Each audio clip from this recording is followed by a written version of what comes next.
Magandang gabi ng kababalaghan sa inyong lahat. Ito pong muli si Elvira na nagbabalik muli po sa inyo dito sa ating programang Gabi ng Kababalaghan. Ngayong gabi po ay ang didiscuss po natin ngayon ay tungkol sa aura.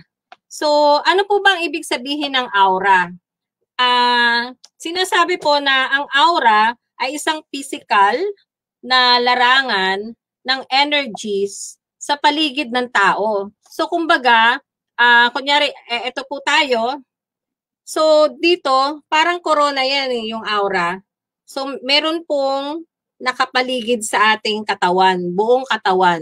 So yan po yung ibig sabihin nun. So yung aura po natin ng tao ay may iba't ibang kulay. So kumbaga parang rainbow siya eh. So ito ay isang enerhiya sa paligid ng isang tao na nakikita sa pamamagitan ng clairvoyance. Okay? Ito po ay ginagawa ng katawan ng enerhiya natin o yung energosoma o banayad na katawan ng taong sinusunod natin. Okay? So, posible ring makita ang katawan ng enerhiya ng direkta sa clairvoyance. So, yung mga like for example, may mga ilan po na tao na kumbaga kaya pong makita sa pamamagitan ng kanilang naked eye yung aura ng isang tao. Kaya po nilang ma-feel ang aura ng isang tao. Even po ang animals, may aura din. Okay po? So, masasabi po natin na ito po isang klase ng enerhiya. Ang aura ng isang tao at ang aura ng mga hayop. So, ang katotohanan po talaga na ang ilang mga tao ay maaring makakita ng mga auras habang ang iba ay hindi nakakakita. So, sinasabi ng mga mananaliksik natin, ito na yung isa nating guest. Actually po, may dalawa po sana akong guest, si Miss Mavs at saka si Miss Maulin. Miss Maulin, medyo madilim po yung inyong background. Baka po pwedeng i-ano po natin sa ilaw para makita yung kahit yung mukha po ninyo. Ayan. Wala po kayo mas maliwanag. Wala po kayo mas maliwanag. Yung po siguro sa camera po siguro ito ay makisama. So madilim. Wait lang po. Sige po, habang inaayos nyo ma'am, yung inyong i-continue ko lang po yung about sa aura ni Mabs. Kasi si Mabs hindi rin makapasok eh. So, ayan po, sinasabi ng mga mananaliksik na ang mga manggagamot na nagsasabing nakikita nila ang mga aura ay may tampok na neurophysiological. So, ito ay isang bagay na tinatawag na synesthesia. Ang kababalaghan na ito ay isang pagsasanib ng mga sensasyon ng 6 na pandama. So, meron po kasi tayong 5 senses. So, meron po tayong senses for hearing, listening, yung touch, okay, yung taste, ano ba? Touch, taste, reading, hearing, smelling, at saka yung pang-anim ay yun nga po, yung pandama po natin na kumbaga kung tawagin po natin ay sixth sense. Alam ko po na-discuss po natin ang sixth sense nung nakaraan. At ito ay isa sa may mga ganitong special gifts. Actually si Mabs po ay may special gifts ng pagbasa ng aura ng tao. In fact, ito po ay ipapakita ko po sa inyo. Ito po yung article na sinulat ni Mabs sa amin dito sa magazine ni Madam Suzette Arandela. So, isa siya sa sumulat ng about sa aura ng tao. So, ito po yung magazine po kung saan po isinulat yung article po ni Mabs. So, ito po yung about kay Madam Suzette. So, year 2020 po ito. So, ayan. So, habang pumapasok po silang dalawa, actually dalawa po yung guest po namin, si Mabs na isang empath at nakakabasa rin ng aura at isa rin sa divine healer at saka po si Miss Maulin. Kaya lang medyo nahihirapan silang pumasok po kasi ngayon. So to continue habang pumapasok po yung dalawa kong guest, ay yun nga po, ito po ay isang special gift. Okay, ang pagbasa ng aura ng tao. Okay? So ito ay actually hindi po ito pinag-aaralan according kay Mabs. At kusa na lang umuusbong ng paunti-unti. So paano nga ba ito nagsimula? Paano nga ba nagsimula ang pagbasa ng aura ni Mabs? Okay? Sayang, sana makapasok nga po si Mabs para siya mismo yung makakapagsabi kasi siya yung nakakapagbasa ng aura ng isang tao. So sa isang oras o isa pa, mararamdaman mo ang aura ng isang tao at ito'y madalas itong tinutukoy bilang vibes o mga panginginig, panginginig na nakukuha mo sa tao. Okay? Sensing ay napakita sa mga bata pagitan ng 4 hanggang 6. Okay? At ginagawa nila ito dahil nararamdaman ang aura ng tao kahit na hindi na ito sinasadya. So, guys,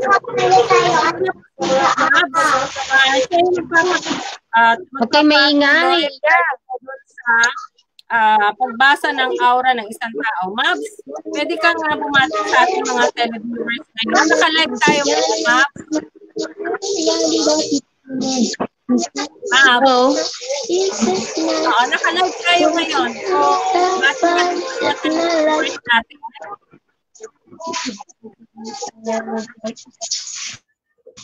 Mabs, bumati ka sa mga televiewers natin ngayon. Mabs. Nakikita mo? Nakikita mo? Ma'am. Hello, Mabs. Hello. Bati ka sa mga televiewers natin ngayon. Bumati ka. Bumati ka sa mga televiewers. Ma'am, naririnig niyo po ako? Yes. Napapakinggan kita. Yes. So, bumati ka muna sa kanila. Hello. Yes, bumati ka muna sa kanila kasi nag-start na akong mag-discuss about aura. Hello. Bumati ka na muna sa kanila. Ma'am, naririnig niyo po ako? Yes, napapakinggan kita. Naririnig niyo po ako? Yes. Loud and clear, yes. Ayusin mo yung yung hello. Headset mo. Yung headset mo baka hindi maayos. Napapakinggan kita. Okay, napapakinggan kita. Ako baka hindi mo napapakinggan. Ito yung ayos ng headset mo. Ito sa phone mo. Hello. Oh, yes, Mabs. Napapakinggan mo na ako? Napapakinggan kita. Naririnig niyo po ako? Yes. Loud and clear. Naririnig niyo po ako? Yes. Loud and clear. Mahina po kasi ang signal. Oo. So, napapakinggan Mahina kita. Mahina po kasi ang signal dito. Opo. So bumati ka muna sa mga televiewers natin para ma-discuss mo yung about aura. Kasi ako yung nagdi-discuss ngayon about aura kasi wala ka pa. So, kumbaga, kailangan kasi makapag-start tayo on time. Medyo na late na nga lang tayo kasi nga kailangan meron pang susunod kasi pang programa. So, bati ka muna sa mga televiewers natin para ma-discuss mo yung about sa aura. Mabs, napapakinggan mo? Mabs. Hello. Mabs. Yes, napapakinggan kita. Loud and clear. Napapakinggan kita. Loud and clear.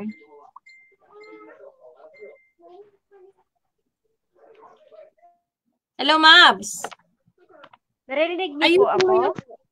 Yes. Napapakinggan kita. Yes. Napapakinggan kita. Ano ka na? Bumati ka sa ating mga televiewers. That's, Hindi pa rin siya makapasok. Nakapasok siya kanina, kaso madilim. Hindi makita yung mukha niya. Nako, nawala na. So, medyo mahirap po kasi yung signal dahil si Mabs, yung isa sa mga guest natin isa, nasa ano pa siya, Kalinga, malapit sa Cagayan Valley. So, medyo nahihirapan silang pumasok dahil dun sa signal. So, ito na lang po, i-discuss ko na lang po ulit yung about sa aura. So, ito, so, dito tayo tumigil, no? So, madalas, itong tinutukoy, okay, bilang vibes o mga panginig na nakukuha mo sa isang tao. So, yung aura, o kaya yung parang kulay natin dito, yung kumbaga yung kulay natin nakapalibot sa ating buong katawan, ay iba't ibang kulay yon. So ito usually ay nakukuha ng isang tao. Like for example, yung aura sensing ay ipinapakita sa mga bata sa pagitan ng edad na 4, okay, hanggang 6. So ginagawa nila ito dahil nararamdaman nila ang aura ng tao kahit na hindi nila ito sinasadya. Sinimulan ito ni Mabs. Actually, itong article na to ay si Mabs ang gumawa. So, sinimulan niya ang kanyang pagbasa ng aura at palad. Okay, yung palad ng tao.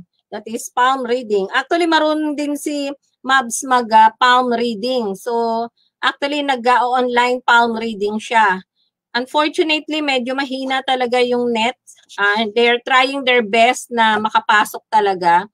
Pero yun nga, kumbaga, ang nagiging dilemma nila is yung internet nila medyo mahina. So, ayun, kaya hindi makapasok. So, ito, ayon kay Mab, sinimulan niya ang kanyang pagbasa ng aura at palad. Okay? Noong nagtatrabaho siya sa isang call center.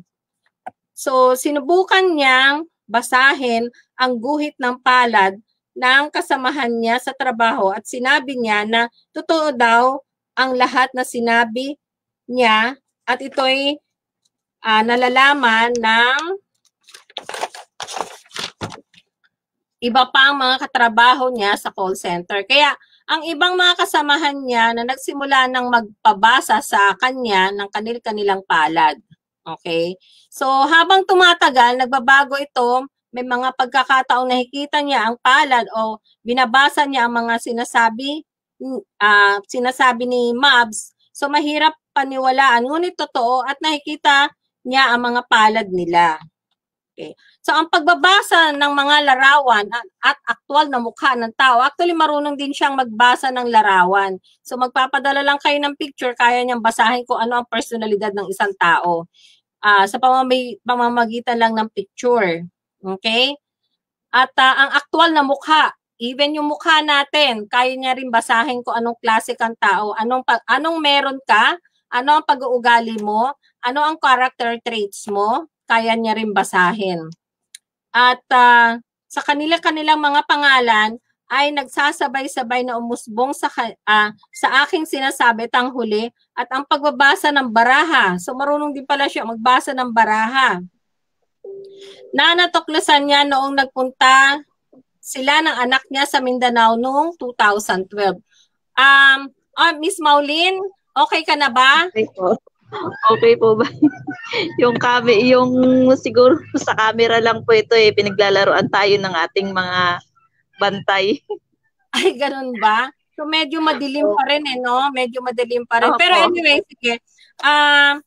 Tapusin ko lang yung article ni Mab, si Miss Maulin. So, ayun, sige, ganito na lang. Pwede kang bumate sa ating mga taga-subaybay, sa ating mga televiewers.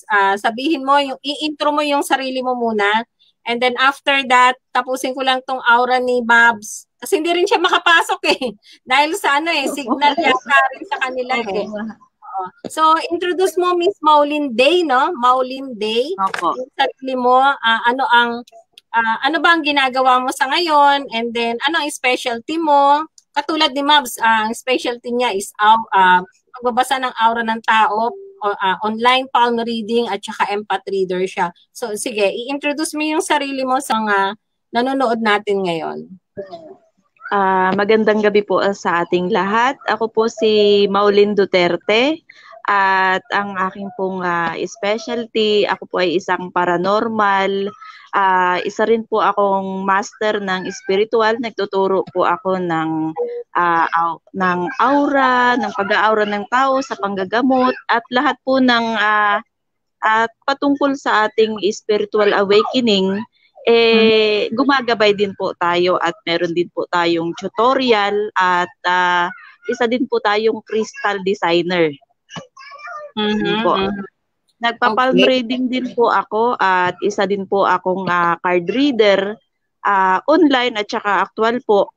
Yun po ang ano po natin at lahat po ng klase ng mga paranormal activities tapos dream interpretation din po tayo at tayo po ay matagal na sa ganitong field. Noong po ako ay mag-start ng palm reading at saka ng card reading, ako po ay grade 6 pa lang po. Ako po talaga born po talaga ng mga manggagamot sa aming pamilya at ako po nagmana. Yun po. So, kumbaga, meron kayong history or lahi nyo talaga yung ganitong klaseng special skills kung tawagin, di ba? Opo. Nasa bloodline po. Kasi actually ngayon, Maulin, ang i-discuss, ang topic natin ngayon is about aura. So since na mention mo ang tungkol sa aura, pwede mo bang palawigin itong, actually ito kasi yung isa sa mga article na sinulat ni Mab sa amin, sa magazine namin, itong Madam Suzette Fortune Teller. So isa siya sa nagsulat. So since wala naman akong idea about aura at si Mabsa talaga ang may skills noon, so ikaw mag-continue since hindi pa siya makapasok eh. So ano pang masasabi mo about aura? Kasi nabanggit natin ano ba ang aura, sino-sino ba ang may aura? Kasi nabanggit din niya ang animals may aura din. So paano mo nababasa ang aura ng isang tao? Yes, Maulin? Maulin, ano ka na? Na-start ka na? Oo, yes. Medyo nawawala po. Base po sa abot ng ating kakayahan sa pagbabasa ng aura, lahat po ng may buhay ay meron pong aura iyan. Basta po tayo na lahat na nandito na nakatira sa daigdig, tayo po ay may mga aura. Kaya lang po, ang ating po aura ay nakadepende kung anong klase po tayong nilalang at kung anong klase po tayong klase ng mga impat at nakadepende din po sa ating bloodline at sa ating third eye. Yun po. At sa akin po kasi, bumabase po ako halimbawa pagka usually nagagamit ko po sa panggagamot. Kasi pagka may nagpapagamot sa akin, ang unang-una po na pagkukuha ko po sa kanila ng initial reading ay ang aura.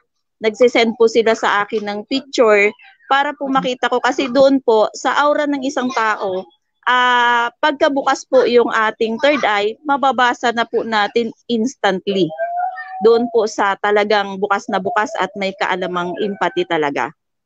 Yun po ang aking ideya. At sa pagpa-palm reading naman po at saka sa halos magkakonekta lang po kasi talaga sila at saka sa aura reading.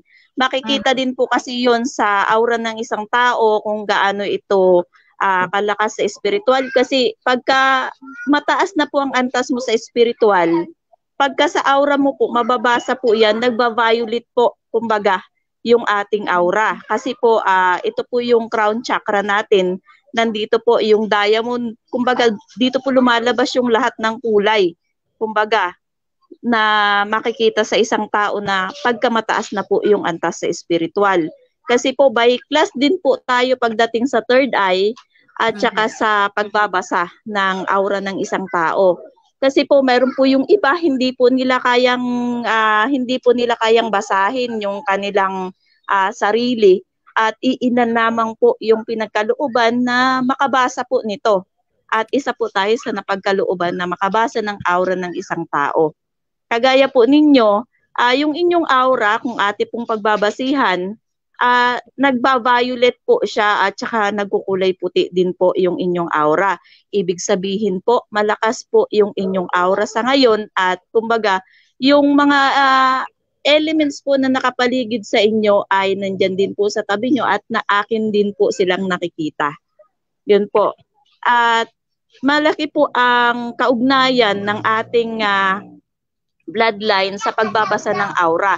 Lalo na po kung tayo ay may lahing impat at may lahi po tayong Encantados, mas madali po nating ma-connect yung aura ng isang tao kasi nandun po nagre-reveal po kasi yung ating reincarnation life, papasok po yung ating reincarnation life sa pag-aura. Kasi nakikita po dito yung mga past life natin, kung ano yung mga itsura natin ng mga past life natin. Okay. So kumbaga, maano pala yan, ano? Masyadong mahaba. Pagtatopic po ng pag-aura ng isang tao. At saka dito po natin makikita kung ano po yung minsan na pagka ipinagkaloob po sa atin ng ating mga bantay at ng ating mga gabay na makita po natin yung hinaharap, yung kasalukuyan at saka yung ating nakaraan. Ganun po yan. Pumapasok na po dito yung pagiging visionary po natin. Yan po. Nakikita po natin yan base sa aura ng isang tao.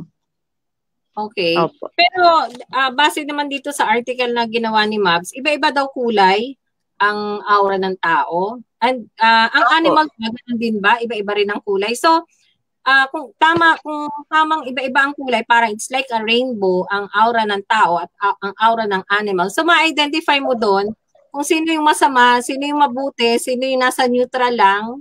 Pwede ba 'yon? Pwede mong ma-identify ang ganong klase na tao?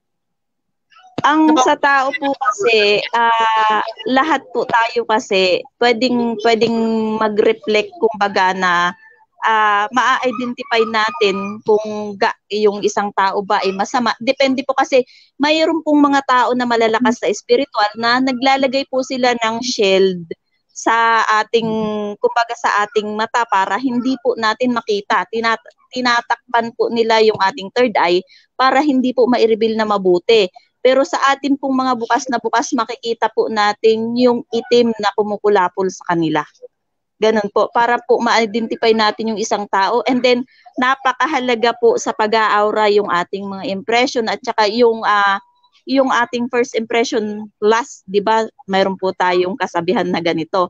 Ito po ay hindi po talaga nagkakamali. Kung ano po ang impression natin sa isang tao pagka unang-unang beses natin siyang makita. And then meron pong talagang may kakaiba po sa atin na makikita siya, may kakaiba na makikita tayo sa kanyang kilos, sa kanyang aura na parang may dumadaang usok na itim or sa kanyang mga mata, makikita po natin kung anong klaseng tao siya.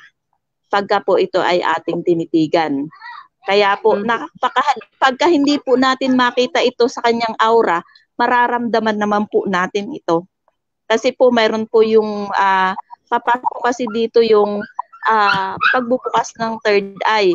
Kasi ang lahat po tayo, pinagpapagawa po ng third eye, kaya lang po, mayroon po yung klase ng third eye na yung pandama lang po ang nakabukas at mayroon naman po yung klase ng third eye na yun lang pong mata nakikita niya po kung ano yung dumaan pero hindi niya po kayang i-connect kung bakit dumaan yun at kung ano po ang reason na nakita niya yun. Pero po sa class A po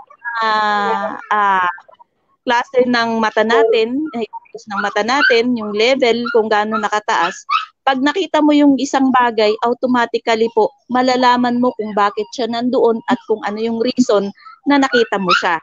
Ganun po. Ganun din po sa tao at saka ganun din po sa hayop. Kasi ang hayop po, pwede pong mag-insert lahat ng klase ng espiritu dyan. Katulad din po sa tao, sino po yung naka-insert sa atin sa oras na ito, yun po yung makikitang reflection natin. May minsan po, kinakausap mo yung isang tao parang ang bata-bata ng kanyang itsura.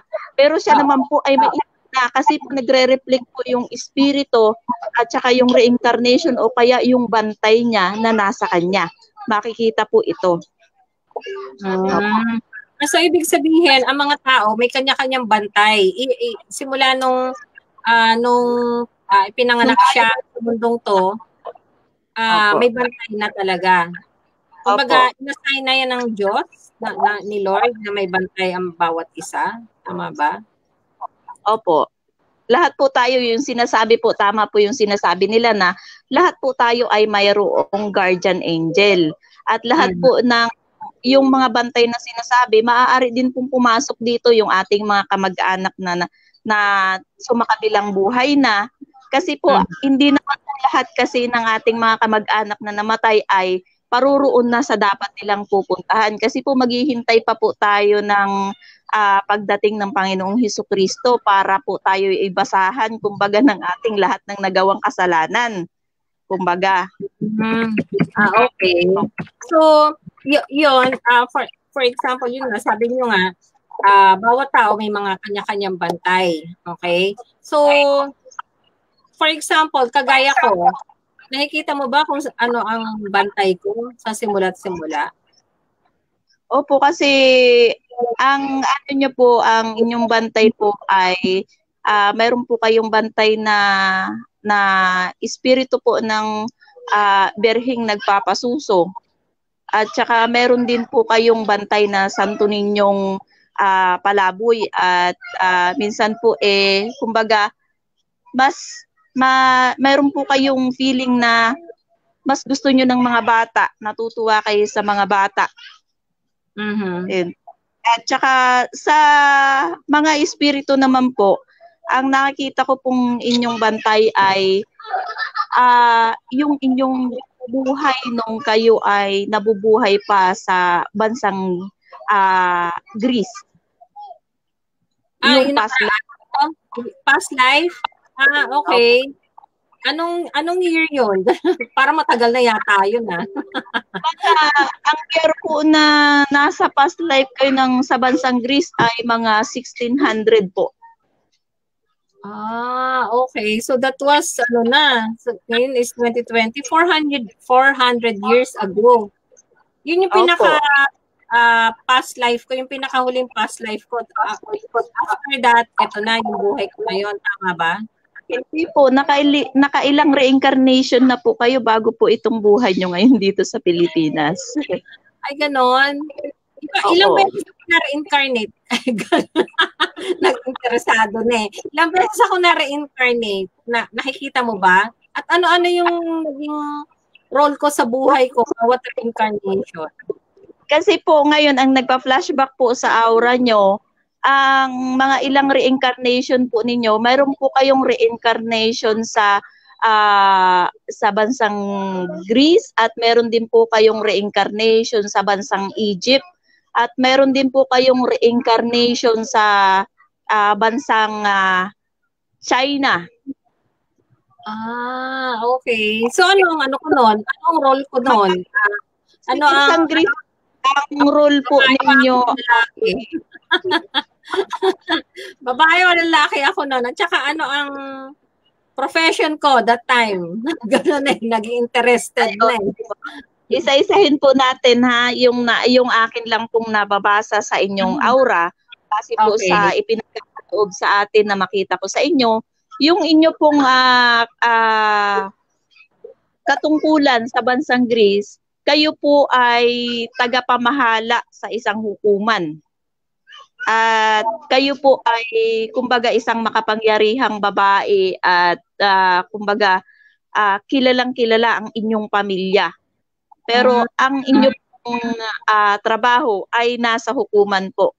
Parang tagahatol po kayo ng mga tagapagdesisyon at kasama na din po doon yung at taga-advise po kayo sa namumuno ng bansang iyaon nung panahon na yon.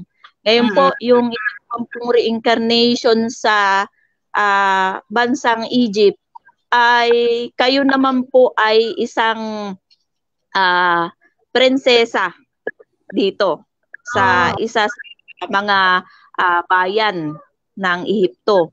At ngayon po sa present life po ninyo, may uugnay naman po ninyo ito kasi kumbaga napapalapit kayo sa mga tao at kayo po ay kumbaga nandoon po yung puso ninyo. Kasi nasa paglilingkod po kasi dati na po kayong may mga katungkulan sa mga past life nyo. Then sa bansa naman po, ang inyo pong katungkulan dito, kayo po yung tagapamahala sa mga pagkain at sa mga halamang gamot at lahat po ng siniserve sa mga tao at sa hukuman.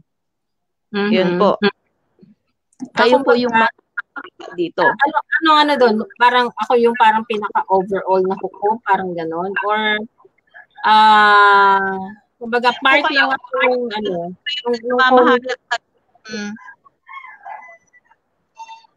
kasi kayo po yung takbuhan ng mga tao kumbaga pagka nagkakaroon sila ng problema, kayo din po yung takbuhan ng mga matataas na tao, mapamababa yan, mapamataas na tao yan, sa inyo po tumatakbo kasi kayo po yung may kakayahan para magpayo sa kanila at kayo din po yung may kaalaman, kumbaga, nasa profesyon nyo po nung mga panahon na yon. At may apply kahit ngayon po sa buhay po ninyo, ganun pa rin po, kayo pa rin po yung takbuhan ng ibang tao na nagkakaroon po sila ng problema, sa inyo po sila sumasangguni, mga sarili nyo pong pamilya, ganun po. Kasi kumbaga na po kayo dati, tapos yung puso nyo po halimbawa, nakakita kayo ng mga produkto na galing sa bansang Chino, parang nandoon pa rin po yung puso nyo kasi kumbaga doon po kayo galing ng dati na ninyong buhay. So, kumbaga, doon sa China naman, ang buhay ko, negosyante ba ako? Ordinaryong tao? Hindi po kayo. Kumbaga, pero mostly po, ang pinamamahalaan po ninyo, yung mga pagkain, mga halamang gamot. Yun po. Parang parang albularyo, ganon. Hindi lang po kaya ganun, kasi po, kumbaga, kayo po yung pinamahala sa lahat ng bagay pero mostly po ang inaano nyo po yung mga pagkain kung yung mga kalusugan ng bawat mamamayan po doon na inyong nasasakupan. Okay. So kumbaga yung aura talaga natin is kumbaga may connection doon sa past life din natin. Tama ba? Mayroon yan kasi po, kumbaga, halimbawa po, meron pa po akong isang i-open sa inyo na makadagdag din po sa kaalaman ng bawat manonood natin.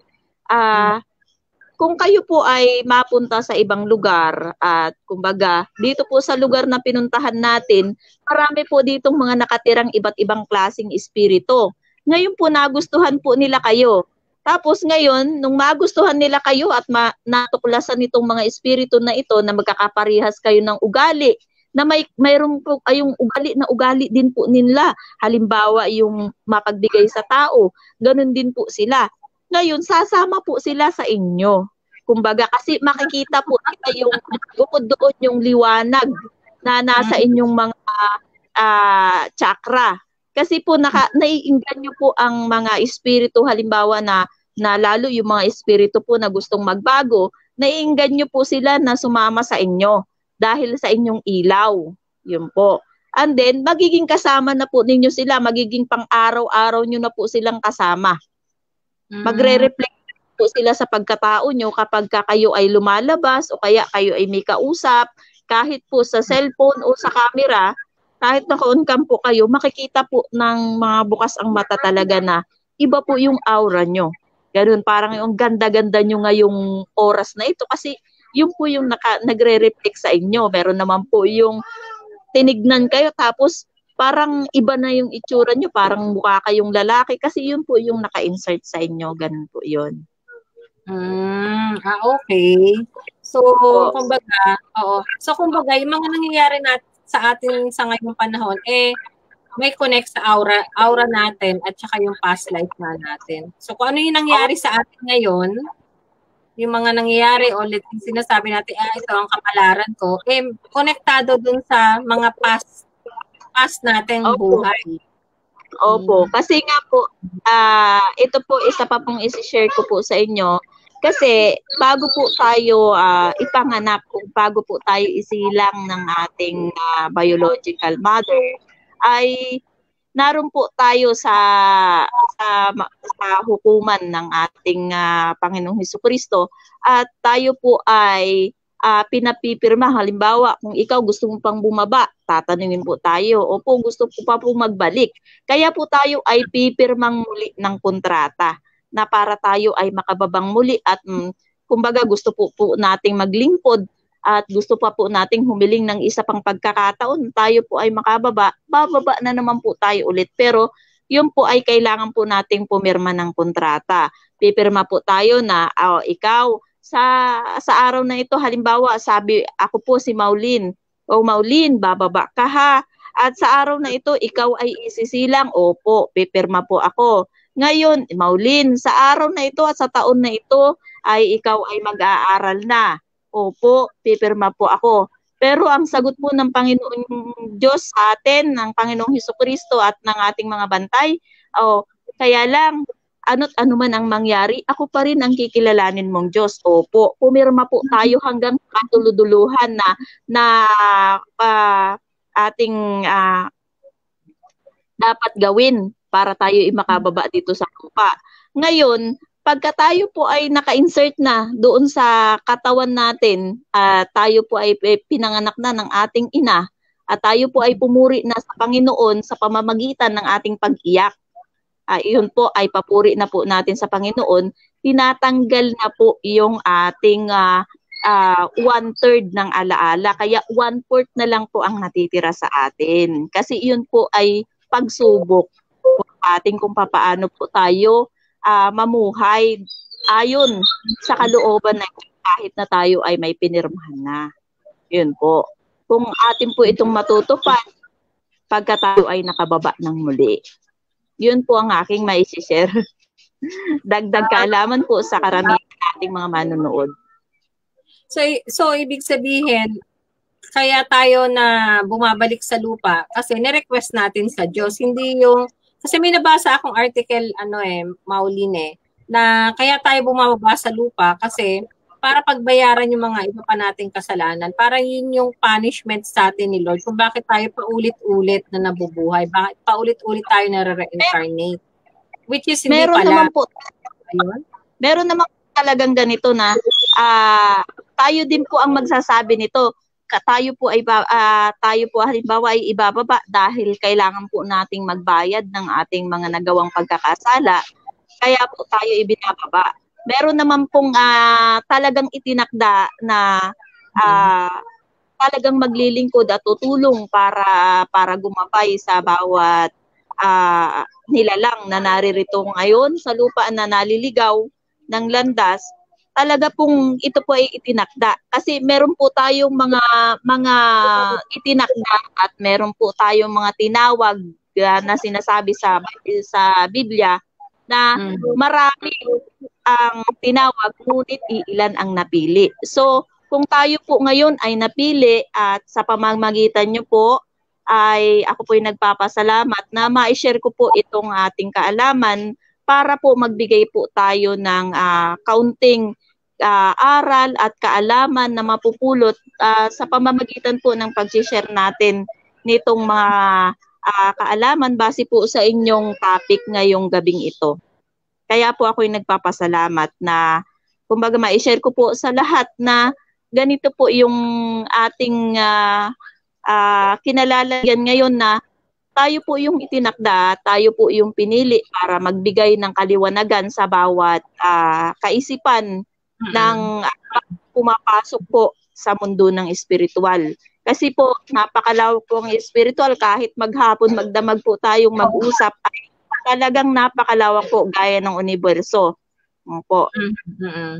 Kaya nga itong about aura, hindi lang ito, kumbaga may part 1, part 2, part 3, so forth and so on tayo. Kaya nga pasok nga si Mabs hindi siya siguro mahina yung internet niya. So yun. Meron ka pa bang maidadagdag, Miss Maulin, regarding dun sa nabanggit mo natin ngayon na yun nga yung kumbaga, dalawang klase siguro ito, kaya kung bakit tayo nabubuhay sa mundo. Yung una, yung sinabi mo nga na nire-request natin kay Lord na siguro may mission pa tayo, hindi pa natin natapos, kaya kailangan natin bumaba ulit. Pero, yun nga lang, sa kaibang katauhan na. At sinabi mo rin na 1/4 na lang ng ating alaala ang naiiwan. Then, pangalawa, yun nga yung marami tayong kasalanan na dapat pagbayaran na paulit-ulit. Yung iba, paulit-ulit nagre-reincarnate kasi para pagbayaran niya yung mga kasalanan na gawa niya before. And isa pa pala, gusto kong itanong sa'yo, kasi since medyo wala pang nagko-comment sa atin gusto ko sana itanong sa'yo na regarding dun nga sa tawag dito, kung sakali man yung mga tao na sabihin natin kagaya natin, 'di ba? For example, tayo. Malamang in the past, nag-meet na tayo. So, in the past, may connection na tayo. That's the reason bakit tayo nagka-connect ngayon. Tama ba? Marahil may ganun tayong connection. Kasi ang sabi nga nila, lahat ng taong nami-meet natin sa ngayon, I'm talking present sa ngayon, ay may connection dun sa mga past natin. Hindi ito yung, kumbaga, destiny, hindi. Ito talaga ay may connection dun sa past natin. So, lahat ng mga nami-meet natin tao, lahat ng mga taong naging magulang natin, naging kapatid natin, naging kaibigan natin, ano pa ba, naging colleagues natin, naging asawa natin, ay may connection in the past. Tama ba? Nagbabalik lang po, kagaya po sa isang relationship, halimbawa, meron po tayong kasal na itinakda ang ating batas ng tao, ngunit meron din pong kasal na itinakda ang ating human at ang ating batas ng espiritual. At pagka tayo po ay ikinasal, nung unang panahon po, di ba po, kinakasal lang po sa pamamagitan po ng espiritu ang lahat ng tao. Ngayon po, yun po yung pinakamatibay nating panghahawakan, yung kasal sa espiritu. Kasi pagka tayo po ay kinasal sa espiritu, kahit na po makailang balik po tayo dito, hanggat hindi po natin nahanap yung ating tinatawag na soulmate, kahit po mag-ilang relasyon po tayo, hindi po natin makukuha yung ating kaligayahan. Parang ang mangyayari po dito, parang magkakaroon lang po tayo ng twin flame o yung affection. Pero hindi rin po ito magtatagal kasi hindi po yun yung ating soulmate. Yun po. Okay. So, mahabang topic na naman yung soulmate no? Okay, ibang topic naman siya. Pero very interesting din yan na pag-usapan about soulmate. Opo. Yung pong ating halimbawa, sa reincarnation po na ating topic kanina, karugtong po dito, yung pong kung tayo ay nananaginip, di pa po minsan sa panaginip natin, makikita natin sa panaginip na bakit iba yung mga kasama natin, parang kakilala na natin sila, magkakakilala na tayo, natin na tayong magkakasama. And then may lugar po na pupuntahan or may tao po tayong nakita. Parang nakita ko na ito at parang kilala ko ang taong ito Pero never pa po siyang na-meet at present. Pero kumbaga, punta tayo doon sa lugar na to, parang nakarating na ako dito dati parang ito yung lugar ko dati. Parang ganun po na napipil po natin. Pero yun po ay totoo talaga. So kumbaga, nangyari yun, hindi yung life, pero in the past, nangyari yun. Opo, nangyari na po yun. Yung mga tao na panaginip natin, dati na po natin yung kasama. Kumbaga. Kaya lang po, kumbaga kasi tanggal po yung ibang parte ng alaala natin, kaya hindi po natin sila maalala.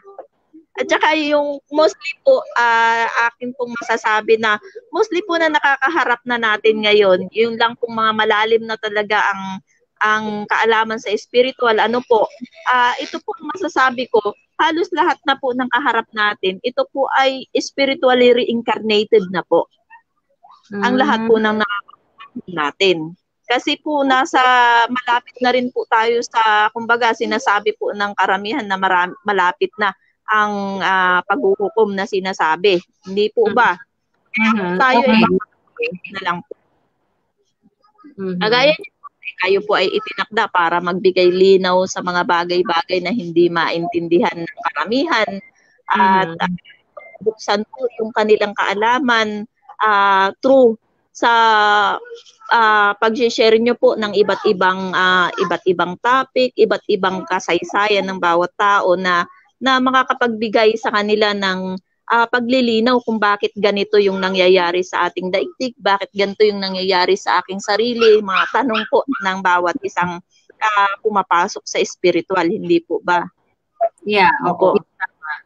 So, kasi kayo po, yung may connection ito dun sa ginagawa natin, yung pag-meet natin, may connection din. At siguro yung programa, bakit ganito yung program ko? Kasi, kumbaga, may connection din dun sa mga nangyayari din sa akin ngayon at saka yung past life ko. Opo, meron po talaga. Opo. Hindi po malamang. Sure po yan. Kasi nga po, yan na po yan dati. Kumbaga, ibinabalik lang po kayo ng Panginoon para po makagabay pa ng bawat nilalang at bawat kaluluwang may buhay, bawat espiritong naririto ngayon, espiritong nasa ating katawan na kumbaga at saka mga espiritong gala na yung mga kasi magkaiba po yung kaluluwa na sinasabi at saka yung espiritu. 'Di ba po ang usually na ang nakasanayan po natin yung kaluluwa, yun yung hindi nakikita. Pero po ang tunay na po nakikita, yung pong espiritu kasi yung po yung pumapasok sa atin, nakapangyarihan. Yun po. Magkaroon po tayo ng buhay. Kaya yun po ay hindi nakikita tulad ng hangin. Nabibihira po nating makita. Ganun po yan. Pero ang kaluluwa, ito po yung ating flesh, ito po yung ating katawan. At nakalagay po yan sa Genesis na kaluluwang may buhay na nabanggit po ng banal na kasulatan. Okay. So, sige, kung meron ka pa sasabihin, Miss Maureen? Opo, ako po'y natutuwa kasi po sa ngayon po kasi kaya nakita nyo po ganito yung light natin kasi kumbaga nagtataka po ako ngayon sa camera bakit ganito ang nangyari kasi yung ating pong mga bantay siguro talagang sinadya po nilang ma-blurred itong aking camera para hindi po sila makitang lahat kasi talagang bago pa po kayo nagsabi kaninang umaga kumbaga pagka po nagbabasa may interview daw tayo nakatimbre na po sa kanila kaya po ngayon po nandito po silang lahat at sila din po ay nakikinig sa inyo at ako po ay nagpapasalamat kasi malaking bagay din po na makapagbigay po tayo ng kaalaman sa bawat nilalang na naririto, kagaya po ng mga tao na nanonood po ngayon sa atin at mga espiritu po na nanonood din po sa atin. Sa mga espiritu po, kasama na din po dyan ang mga engkantados, ang mga lahi ng engkantados, mga kapre, mga tikbalang. Kasama din po yan sa nanonood kasi high-tech na rin po sila ngayon. Nakikihalubilo na rin po sa tao. Tama yun kasi 'di ba naalala mo yung na-feature yung the Lost City of Biringan, 'di ba? Yun yung city ng mga engkanto pero kung mapupunta ka raw doon, very very high tech, mas high tech pa raw kaysa sa atin ang Lost City ng Biringan. Actually po tama ba yun? Meron po akong kwento dyan sa Biringan na yan na sinasabi kasi past few months po, nagbabasa po kami nung anak kong dalaga ng isang istorya na galing po sa kababalaghang istorya na nangyari po dyan. Yung pong babaeng engkantada na si Maria, yung napapabantog po na engkantada na lumalabas doon sa lugar na yun. Nung matapos po naming mabasa ng anak ko yun sa YouTube, bigla pong nagmanifest siya na nagmaterial po siya dito. Bigla pong lumabas, iyak po yung anak kong dalaga. Kasi nakita niya po yung babaeng nakakulay itim na nakatayo sa harapan niya na lumalapit. Kaya po, yung totoong nangyari yun sa inyo? Totoong Totoong manifest siya? Kaya nga po, yun sabi ko, grabe naman ka ako yung istoryang ito kasi biglang nagmanifest. Magdamag po talaga yung matulog nung dalaga ko. Sabi nung, mama, yan na naman siya nakatayo. Nakikita ko po siyang nakatayo. Sabi ko, okay na ka ako, nabasa ko na yung istorya mo at alam ko na ngayon ang istorya mo. Ganon. Wag mo nang takot ako. Kasi ako naman po, pagka nakikita ko sila, hindi naman po ako yung gagamit kaagad ng pang pamarusa sa kanila, gagamit ka ng mga kapinsala sa kanila. Hindi po, kasi ginagalang ko po rin sila bilang mga nilalang, kagaya ng dapat nila tayong igalang, kumbaga binibigyan nila tayo. Kaya lang yung iba po kasi namiminsala, ganun. Para hindi po sila mamiminsala, pakiusapan po natin sila. Ang lahat naman po ng bagay ay nakukuha po sa pakiusap. Kaya yung po ang ginagawa ko, pakiusap po ako sa kanila bago po ako gumawa ng hakbang na makakapinsala po sa kanila. Yun po. Tama. Kasi lahat naman tayo ginawa ng Diyos eh. Diba? Hindi lang naman tayo ginawa ng Diyos. Lahat ng nilalang dito sa mundong to, mapatao, elemento, whatever it is, gawa ng Diyos yan. Oo, yun. So, yan. So anyway, Miss Maulin, malapit na tayo matapos sa ating programa. Alam kong kulang pa to kasi hindi tayo nakapasok ng mas maaga-aga. Pero siguro by next week, itatry ko kayong sana makapasok si Mabs para dalawa sana kayo ni Mabs na pwedeng i-discuss natin ulit ito. This will be the part 2. Ito kasi yung part 1. So para maintindihan ng mga televiewers natin, ano ba yung connection nito? Kasi kumbaga mahabang talakayan to yung about aura, may connection din pala to sa reincarnation, may connection din pala to dun sa bakit natin nakakasalamuha ang mga tao. So before tayo may nag-comment lang dito kay Miss Kali Seire. Si Miss Kali Seire, good evening Madam Elvira. Good evening din sa iyo Miss Kali. Medyo na-late lang kasi kami ng pasok ngayon kasi dalawa dapat supposedly yung guest ko, yung isa hindi makapasok si Mabs. So, yun, inayos pa yung internet niya. Pero siguro by next week baka makapasok na. So sana makapag-guest ka ulit sa akin Miss Maulin kasi this will be the part 1. Iko-continue lang natin yung part 2 nito for next week. Time na lang din. Sa inyo kasi para po mas marami po tayong mabigyan ng kaliwanagan sa kanilang mga katanungan. Yes. Oo. So, any parting words sa ating mga televiewers kasi medyo kulang na tayo rin sa oras. Baka meron ka pang ibang ibig sabihin. Tapos, if ever meron silang gustong tanungin sa'yo, pwede bang ibigay mo yung contact number mo, social media account mo? Ang aking social media account po ay pwede nyo po ako i-message, pwede po kayong direct na tumawag po sa akin kung kayo po ay nahihiya na magsabi po sa messenger. Ang contact number ko po ay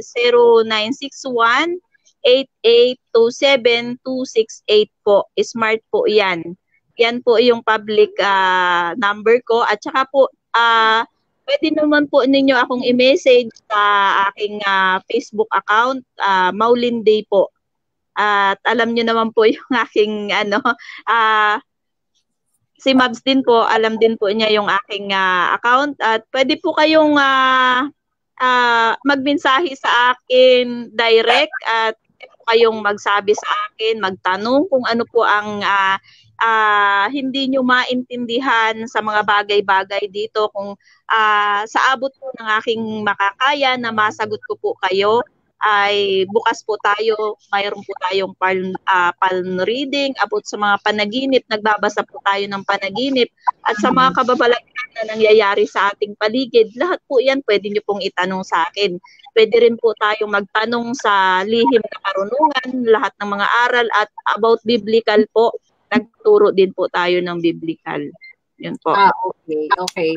So yan mga guys, so sana nasulat niyo yung saan yung contact number ni Miss Maulin Day at kung ano yung social media account niya.